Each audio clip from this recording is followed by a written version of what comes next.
And as Hurricane Michael hit the Florida Panhandle, volunteers from our area moved into position to help. 10 News reporter Cole Sullivan introduces us to one woman using Facebook to find and send nurses where they are needed most. It's my heart. It's what drives me. It all started one day when Leslie Silcox was on her computer and bored. Oh my gosh, that is terrible. I feel so bad for these people. It was 2012 and Hurricane Sandy had just hit.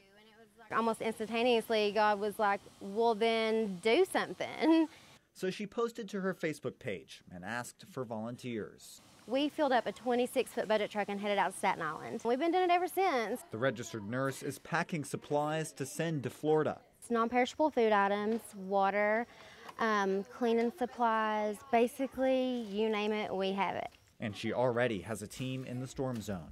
I know nursing homes on a good day are always short-staffed anyhow. A group of other nurses who went down to help evacuate nursing homes as the storm hit. All I did was the legwork, and told them where to go. She's not the only East Tennessee volunteer helping with the recovery effort. This video is from Granger County paramedics who got to the Panhandle late Wednesday night. They say they had to cut their way through trees to get to a hospital in Marianna, Florida. Thursday, they're evacuating more than 30 patients from there.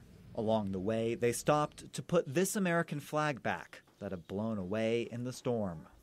If we as human beings would reach out to our brothers and sisters and our neighbors, this world would be so much more amazing. As those in the storm zone recover, East Tennessee lends a helping hand.